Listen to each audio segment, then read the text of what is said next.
자, 총선 후보 릴레이 대담. 오늘은 먼저 사상구로 가봅니다. 기자 출신으로 19대 의회 비례대표로 입성을 했었고요. 문재인 정부에서 국무총리 비서실장을 역임했습니다. 지난 두 번의 총선에서 사상구에 출마해 장제원 의원에게 석패한 바 있는데 아시다시피 장 의원이 불출마를 선언하면서 김대식 경남정보대 전 총장이 국민의힘 후보로 뛰고 있죠. 이번에도 결과를 예단하기 힘든 박빙 승부가 펼쳐지고 있습니다. 더불어민주당 배재정 후보 전화로 연결하죠. 후보님 안녕하세요. 네, 안녕하십니까. 더불어민주당 사상구 국회의원 후보 배재정입니다. 네. 예. 자, 선거전이 치열한데 오늘은 캠페인을 어디서 어떻게 하고 계십니까? 네, 오늘 새벽 출근 인사로 저희 학장동 세원교차로에서 시민들께 큰절을 드리는 것으로부터 시작했습니다. 그리고 저는 그 통상적인 대규모 집중 유세 대신 직접 골목골목을 다니면서 최대한 많은 우리 국민들을 만나 뵙는 그런 골목 유세를 지금 진행하고 있는데요. 네. 캠페인이라고 얘기하기보다는 어떻게 하면 우리 주민들께 좀 간절함을 보여드릴 수 있을까 간절한 마음으로 그렇게 지금 하루하루를 보내고 있습니다. 네, 저도 절하고 있는 사진을 봤는데 간절함이 느껴지더라고요. 아유, 감사합니다. 네. 자, 장제원 의원과 맞붙어서 두 번을 패했습니다. 네. 장 의원이 불출마를 선언하면서 김대식 후보를 상대하고 있는데 이 백중세를 보이는 여론조사 결과가 여럿이거든요. 분위기가 나쁘지 않은데 현재 판세 어떻게 읽고 계십니까? 저는 조금 전에 말씀드린 것처럼 끝까지 간절함으로 좀 버티고 있습니다.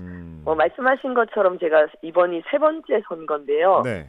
첫 번째 선거는 마지막 발표된 여론조사 격차는 16%였는데 실제로는 1.6%포인트 차이로 제가 떨어졌었거든요. 네.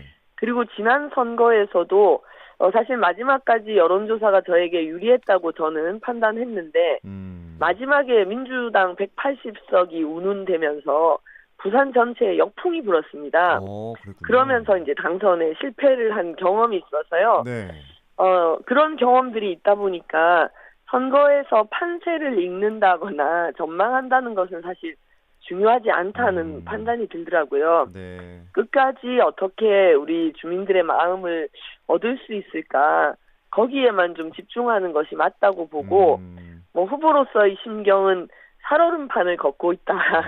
그렇군요. 예, 그렇게 말씀을 드릴 수밖에 없을 것 같습니다. 네. 살얼음판을 걷고 있는 느낌이다라고 하셨는데 네네. 현장 분위기를 여쭙고 싶어요. 지난 선거와 비교할 때 좀 다른 분위기가 느껴지는지 또 길에서 만난 유권자들은 어떤 말씀을 많이 해주시는지 궁금합니다. 네. 4년 전에도 제가 두 번째 도전이었기 때문에 사실 많은 분들이 응원을 해주시기는 했었거든요. 네.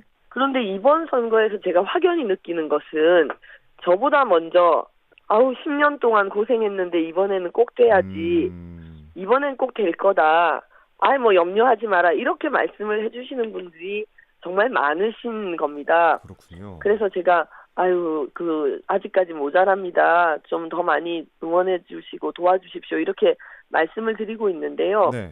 한 가지 제가 좀 마음이 아픈 건 일부 여론조사 결과에서 지지도는 상대 후보를 조금 앞서거나 조금 못 미치거나 이런 정도라면 당선 가능성에 대해서는 상대 후보보다 좀 낮게 나오는 겁니다. 그렇군요. 그게 아무래도 민주당이 부산에서 사상에서 약세이니까 후보를 지지하더라도 당선이 되겠나 하는 그런 걱정들을 가지고 계신 것 같아요. 우리 지지자분들께서도. 그래서 저는 그 부분이 사실 후보로서 정말 송구하고 안타까운데 다행히 여론조사 상승세가 보이면서 조금씩 자신감을 또 가지시는 분들이 많이 계시니 배재정 당선 가능하다. 찍어주시면 배재정 이번에 당선될 수 있다. 이런 말씀을 좀 꼭 드리고 싶습니다. 네. 자, 이번에는 상대 후보에 대한 평가도 여쭙겠습니다. 김대식 후보에 비해서 본인의 강점, 배재정해야 하는 이유가 있을까요? 네. 저는 사상에 대한 진심과 역량이라고 좀 말씀을 드리고 싶은데요. 저는 어린 시절을 사상에서 자랐습니다. 초등학교, 중학교를 사상에서 나왔고요. 그리고 정치에 입문한 이후에 짧은 공직 기간을 제외하고는 한 번도 사상구를 떠난 적이 없이 10년을 사상을 땀으로 적셨고 두 발로 누볐습니다.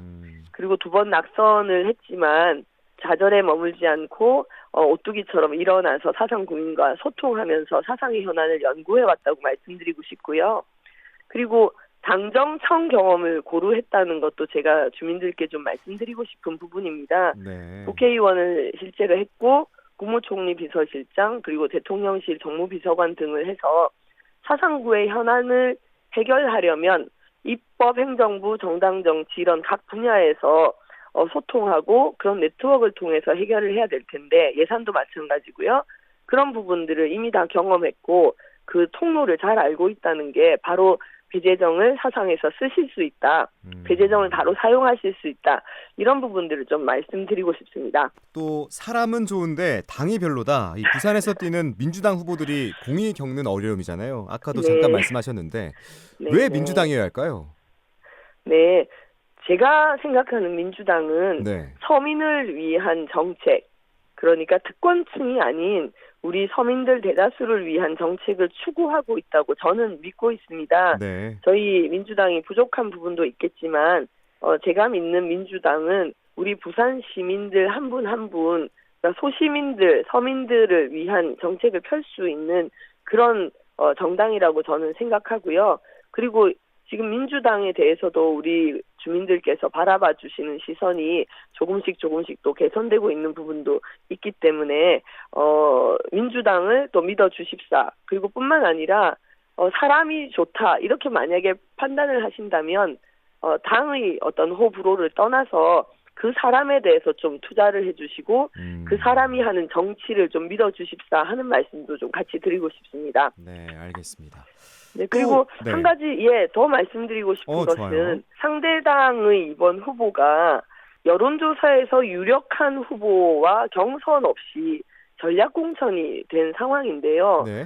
우리 사상 주민들께서 이거 국회의원을 무슨 세습하는 거 아니냐 이런 비판을 저한테도 많이 해주시거든요. 네. 그러니까 아버지에 이어서 아들이 하시더니 이제는 그 관련된 학교의 총장분에게 후보를 전략공천으로 한 거에 대해서 저에게 많은 사상 주민들께서 이거는 사상의 정치 권력을 사유화하는 거 아니냐 이렇게 좀 비판을 많이 좀 하고 계신데 네. 그런 부분도 사실 저는 국민의힘과 저희 민주당이 차별화되는 것이다.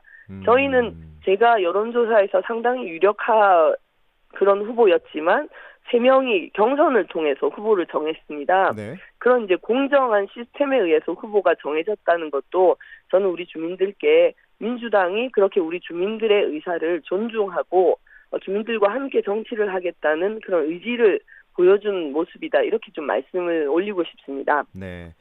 또 다른 비판에서는 180석 갖고 뭐 했나? 국정 운영 예. 발목만 잡아왔다. 이런 비판도 있거든요. 이런 비판에 네, 대해서 네. 어떻게 생각하세요? 네, 저도 원외에 있기는 했지만 180석이라는 이제 거대한 그런 의석을 가지고 네. 현안들을 다 해결하지 못한 부분들이 분명히 있었고 그런 부분들을 반성해야 된다고 생각합니다. 네. 그럼에도 지금 윤석열 정권이 들어선 지 2년이 되었는데 많은 분들이 정말 걱정을 하고 계시거든요. 지금 민생 물가 너무 높고 민생 파탄한 상태고 외교도 엉망진창이고 최수근 상병의 사망과 관련해서는 또 피의자를 호주 대사로 보냈다가 다시 또 지금 사임을 하고 이런 국정의 난맥상을 보이면서 대한민국의 국격이 정말 무너지고 있는데 만약에 민주당이 그래도 이 정도의 의석을 가지고 있지 않았다면 나라가 더 끝없는 나락으로 추락했을 것 아닌가 이런 말씀을 우리 주민들이 많이 해주십니다. 네. 저희들은 지금 이렇게 무너져가고 있는 대한민국의 민주주의, 대한민국의 국격을 다시 세워야 하는 중차대한 그런 지금 임무를 가지고 있다고 생각하고요. 이번 총선에서도 우리 주민들께서 검찰 독재만 잘하지 나머지는 하나도 국정 운영을 제대로 하지 못하고 있는 윤석열 정권에 대해서 진짜 따끔한 회초리를 때려 주셔야지 그래도 나라가 바로 갈 수 있는 길이 될 거다. 이런 말씀을 드리지 않을 수가 없고요. 네. 그런 부분들을 우리 주민들께서도 많이 인식하고 그래서 또 응원을 해주신다고 저는 생각합니다. 네. 자, 이번엔 사상구 발전을 위한 공약도 여쭤보죠. 핵심적인 네. 거 2개 개만 꼽아주신다면 어떤 공약들을 설명할 수 있을까요? 네, 저는 공약 하나하나를 말씀드리기에 앞서서 네. 기본부터 강한 사상을 만들겠다는 슬로건을 먼저 좀 말씀드리고 싶습니다. 사상이 우리 부산에 계신 분들은 너무나 잘 아시겠습니다만 60년대부터 80년대까지 사상공단이 부산을 먹여 살렸지 않습니까? 그렇죠. 그런데 그 이후에 거의 정치 세력이 동부산권 개발에만 매몰되어 있었고 서부산은 거의 방치되고 사상공단도 쇠락의 길을 걸어왔거든요. 네. 이런 부분들이 정말 잘못됐다고 생각하는데 그런 과정에서 버려진 사상, 제대로 기본을 갖추지 못한 부분들을 하나하나 채워나가겠다. 이런 취지에서 저는 기본부터 강한 사상을 만들겠다고 지금 다짐을 하고 있고요. 네. 가장 큰 것이 이제 사상공단이 우리 젊은이들 혹은 중장년층의 일거리, 먹거리가 될 수 있는 곳이지 않습니까? 네. 그래서 사상공단을 다시 부활시키되 사상에 거주하고 계신 분들이 쾌적한 거주, 그리고 청년 인구 유입, 문화 융성 이런 것들을 제대로 좀 느끼실 수 있도록 통합재생 프로젝트로 나가야 된다. 이렇게 지금 설계하고 있고요. 그리고 특히 자녀 교육 때문에 사상을 떠나야 되는 것 아니냐 이렇게 고민하시는 분들이 많이 계십니다. 네. 네, 서부산 교육에서도 역시 서부산과 동부산의 격차가 크다고 많은 분들이 걱정하고 계시지 않습니까? 그래서 양질의 공교육이 사상부에 제대로 도입될 수 있도록 사상에 맞춤형 교육 지원을 받도록 할 수 있는 사상교육재단을 설립하겠다. 이런 이제 공약을 내세웠고요. 네. 동서부산의 교육 격차는 물론 대한민국 전체의 교육 격차 문제를 해결하기 위해서 교육 격차 해소 법안을 1호 법안으로 만들 생각입니다. 네. 네. 자, 당선되면 이런 정치를 하겠다. 끝으로 사상구 유권자와 부산 시민들에게 한 말씀 올려주시면서 인터뷰 마무리하죠. 네. 우리 주민들께서 모르시고 계실 수도 있는데요. 2021년에 이어서 2023년에도 사상이 부산의 16개 구군 중 떠나고 싶은 도시 1위를 차지했습니다. 아, 진짜요? 너무 안타까운 현실입니다. 저는 우리 주민들께서 사상을 살고 싶은 도시 1위, 떠나지 않아도 되는 도시 1위로 이렇게 느끼실 수 있도록 만들고 싶은 것이 저의 꿈입니다. 네. 10년 동안 사상을 떠나지 않고 사상 구석구석을 땀으로 적시고 발로 누벼온 저 배재정이 그리고 세 번째 도전을 하는 저 배재정이 우리 주민들에게 쓰일 수 있기를 간곡하게 호소드리고 있고요. 지난 10년 동안의 간절함을 우리 주민들께서 알아주시길 호소드리고 싶습니다. 이번 총선 윤석열 정권을 심판해야 되는 것은 물론이고 우리 사상의 제대로 된 바른 길, 기본을 제대로 갖춘 사상으로 나아가는 길에 있어서 정말 중요한 선택이기 때문에 우리 주민들께 간곡하게 저 배재정 뛸 수 있는 준비가 되어 있습니다. 예, 선택해 주시길 부탁드립니다. 네. 지금까지 사상구 선거구에 출마한 더불어민주당 배재정 후보였습니다. 후보님 귀한 시간 내주셔서 고맙습니다. 네, 너무 감사합니다.